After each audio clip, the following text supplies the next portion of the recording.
मीठी ईद हो और मीठे में शीर खुरमा ना बने तो मीठी ईद तो अधूरी हुई ना। तो टेंशन ना लें, मैं आज आपके लिए लाई हूँ मीठी ईद का तोहफ़ा, ठंडा और मीठा शीर खुरमा। बिस्मिल्लाहिर्रहमानिर्रहीम। अस्सलामुअलैकुम। मैं हूँ आयशा और वेलकम करती हूँ आपको अपने यूट्यूब चैनल आयशा के किचन में। आज मैं शीर खुरमा की रेसिपी देने जा रही हूँ, जिसमें ना ही तो मैं कंडेंस मिल्क डालूँगी और ना ही खोया और ना ही किसी किस्म की कोई डब्बे वाली क्रीम। फिर भी ये इतना मीठा और मज़ेदार बनेगा कि खाने वाला खाता ही रह जाएगा और इस ईद पे आपकी वाह वाह हो जाएगी। तो चलें स्टार्ट करते हैं। यहाँ पर मैंने 1 किलो दूध है मेरे पास, ये खुला दूध है, कढ़ाई में शामिल कर दिया है। आप किसी भी बर्तन में आप इसको तैयार कर सकते हैं। अगर आपके पास कढ़ाई नहीं है तो कोई इशू नहीं है, इसको बॉयल आने दें, तब तक हम दूसरी तैयारी कर लेते हैं। एक पैन ले लिया है मैंने और इसमें शामिल कर दिया है 2 चम्मच देसी घी के। आप मक्खन का भी यूज़ कर सकते हैं। यहाँ कुछ मेरे पास ड्राई फ्रूट हैं, जिसमें छुआरे हैं, बादाम है, पिस्ता है, नारियल है और यहाँ किशमिश है मेरे पास।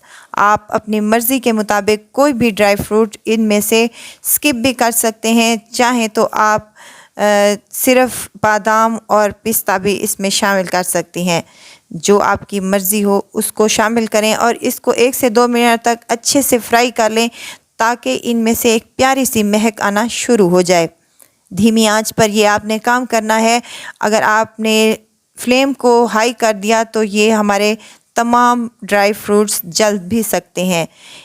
अब यहाँ पर फ्राई हो चुके हैं, इनको साइड पर रख दें और इसी पैन में हम शामिल कर रहे हैं 2 चम्मच और देसी घी।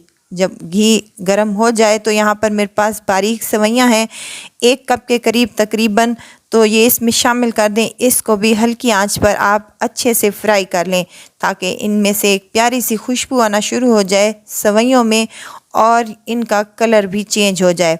वैसे तो ये ऑलरेडी हल्की सी फ्राई हुई होती हैं, लेकिन जब हम पकाने लगते हैं तो इनको अच्छे से फ्राई कर लेते हैं।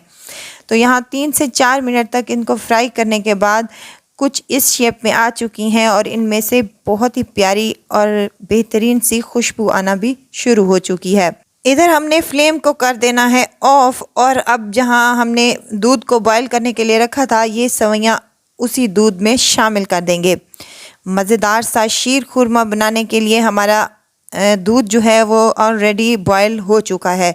अब ये जो सेवइयां हमने फ्राई करके रखी हैं, इनको भी इसमें शामिल कर दें और ये जो देसी घी है ये भी इसी में शामिल कर दें। बहुत ही अच्छा टेस्ट और फ्लेवर आएगा। और साथ में जो हमने पिस्ता, बादाम और ये तमाम ड्राई फ्रूट्स फ्राई करके रखे थे, ये भी इसमें शामिल कर दें और जो इसमें भी घी था ये भी इसमें शामिल कर दें और अच्छे से इसको पका लें।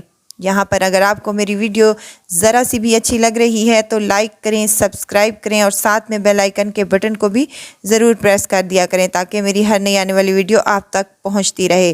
3 से 4 हरी इलायचियाँ मैंने जिनका मुंह खोलकर शामिल कर दिया था और इसमें चीनी शामिल की है मैंने 1 कप के करीब।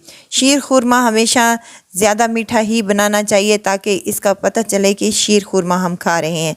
अब यहाँ पर हमें ज़्यादा क्रीमी बनाने के लिए इसको 1 कप मेरे पास ये घर वाली मलाई है, ये शामिल कर देंगे। आप चाहें तो टेट्रा पैक वाली क्रीम भी यूज़ कर सकते हैं, लेकिन कोई इशू नहीं है, इससे भी बहुत ही अच्छा टेस्ट और फ्लेवर बनकर आएगा इंशाअल्लाह ताला। दरमियानी आंच पर 5 से 7 मिनट तक इसको मज़ीद पका लें, ताकि ये अच्छे से गाढ़ा हो जाए और हमारी सेवइयां भी अच्छे से गल जाएं।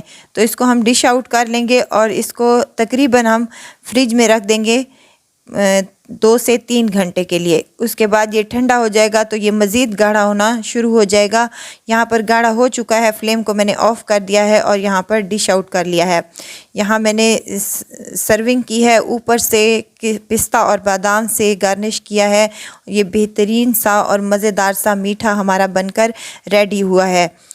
लाख मीठे बना लें, लेकिन जब तक ईद पर शीर खुरमा ना बने तब तक ईद का मज़ा नहीं आता। मैं अपने घर पर हर ईद पर ऐसे ही शीर खुरमा तैयार करती हूँ। यकीनन आपको भी पसंद आएगा इंशाअल्लाह ताला। मेरी ये रेसिपी अगर आपको पसंद आए तो प्लीज़ मेरे चैनल को सब्सक्राइब कर दीजिएगा। इस ईद पर आप इस शीर खुरमे की रेसिपी को ज़रूर ट्राई कीजिएगा। और मुझे दुआओं में ज़रूर याद रखिएगा। खुश रहें, खुशियाँ बांटें। इजाज़त चाहती हूँ, फिर आऊँगी इंशाल्लाह नई और मज़ेदार सी चटपटी रेसिपी के साथ। आयशा को दीजिए इजाज़त। अपना बहुत सारा ख्याल रखिएगा, दुआओं में मुझे याद रखिएगा। अल्लाह हाफ़िज़।